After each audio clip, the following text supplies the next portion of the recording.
नमस्कार। स्वागत है आपका हमारे YouTube चैनल आशीर्वाद में। खुशहाल और सफल जीवन के लिए जो 2-3 सबसे मूलभूत ज़रूरी बातें हैं, उनमें से एक है अच्छी सेहत।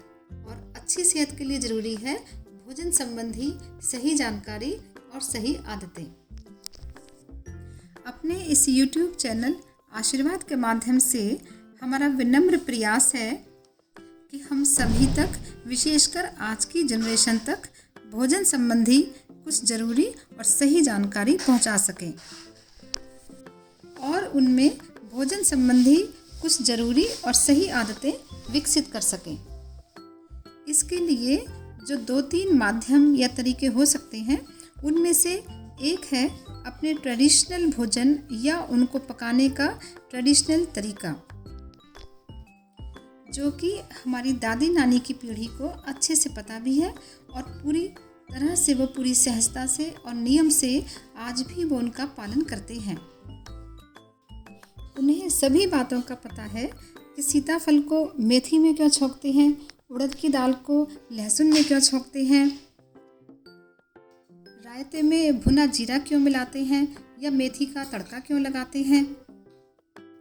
हम उनसे इसका कारण पूछेंगे तो वो बता भी देंगे, लेकिन हो सकता है कि वो इन सभी बातों को वैज्ञानिक तरीके से एक्सप्लेन ना कर पाएं, पर उन्हें ये अटल विश्वास है कि क्या सही है और क्या गलत है। परंपरागत भोजन संबंधी आदतों का ठोस वैज्ञानिक आधार है, जिनकी हमें जानकारी ना होने पर हम कुछ भी करे चले जा रहे हैं और फिर बहुत सी बीमारियों या डिसीज़ का शिकार होते हैं और हमें मालूम भी नहीं होता। हम बस उसके लक्षणों का इलाज कराते रहते हैं, लेकिन जड़ कहाँ रह गई इसका हमें मालूम नहीं चल पाता। हम किसी भी सब्जी या डिश को बनाने का तरीका कहीं से देख लेते हैं और सुन लेते हैं, लेकिन उसके बेसिक नियमों की जानकारी हमें नहीं होती, तो हम ये नहीं जान पाते कि यदि कोई हमारे सामने किसी गरम सब्जी को किसी गरम मसाले से छौंक रहा है और हम उसे एक गरम प्रदेश में रहने वाले हैं, हम गर्मी का मौसम है और उस पहले से ही गरम तासीर की सब्जी को हम गरम मसाले में छौंक रहे हैं, तो आप ही बताइए कि हम बीमार होंगे कि नहीं होंगे।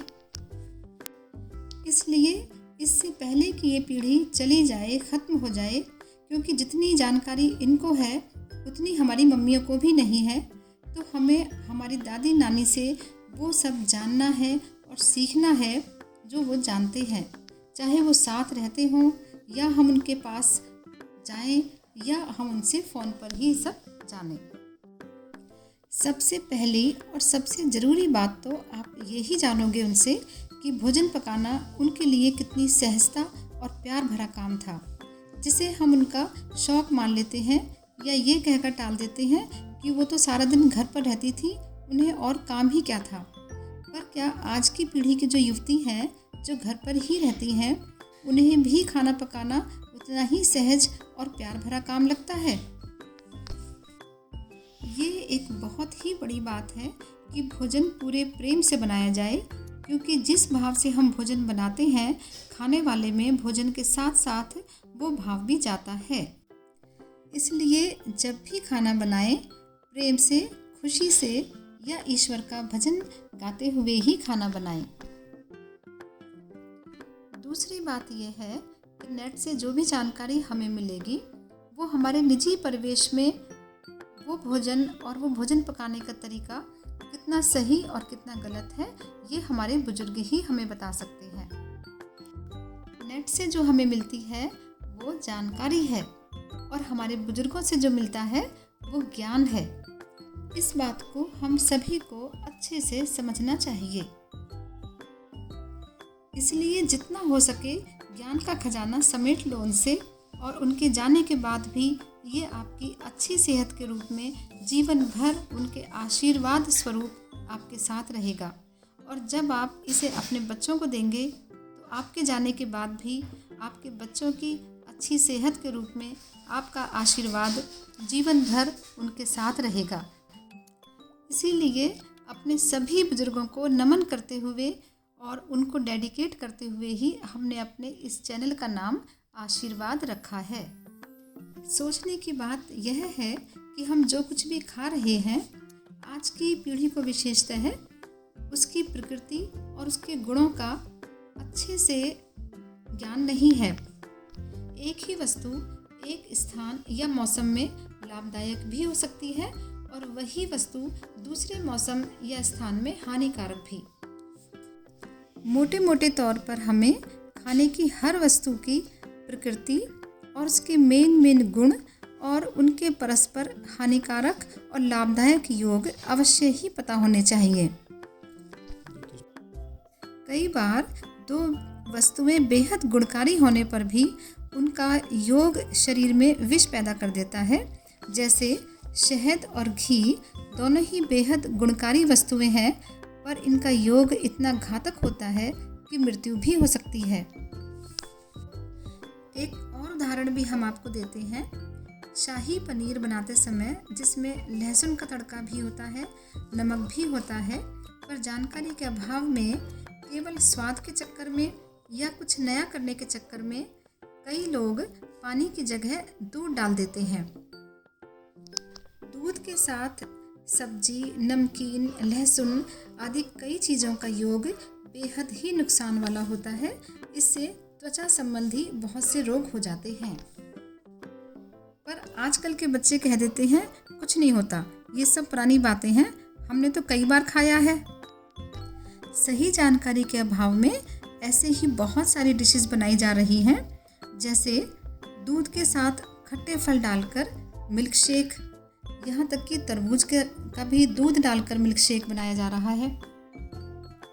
बच्चों को मालूम ही नहीं होता कि कभी कभी किसी बीमारी का लक्षण सामने आने में कई महीने या 1 साल या 2 साल भी लग जाते हैं। जब भी हम कुछ गलत खाते हैं तो शरीर पर उसका असर तुरंत ही होता है, पर उसका असर जाने में बहुत समय लग जाता है।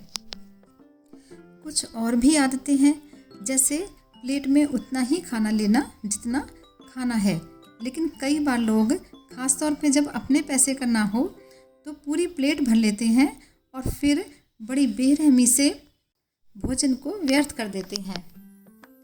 एक और बड़ी बात है कि प्रकृति ने हमें जो कुछ भी भोजन के रूप में दिया है, सामान्यतः उसका एक एक अंग गुणों से भरपूर होता है, पर हम अज्ञानता के कारण कई बार उसका केवल एक ही हिस्सा इस्तेमाल करते हैं और बाकी सब फेंक देते हैं।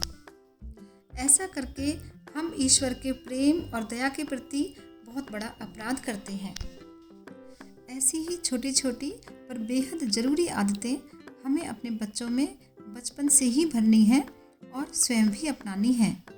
आप भी इसमें अपनी भागीदारी निभा सकते हैं और अपने प्रांत की ऐसी ही कुछ आदतों या परंपराओं को कमेंट बॉक्स में सबके साथ शेयर करें, जिससे सभी को उनका ज्ञान और लाभ मिल सके। कुछ हम आपसे जानेंगे और कुछ आप हमसे जानेंगे। विश्वास रखिए, यदि हम जागरूक होंगे तो बाज़ार में कंपनियों को भी हमारी सेहत के हिसाब से ही प्रोडक्ट बनाने होंगे।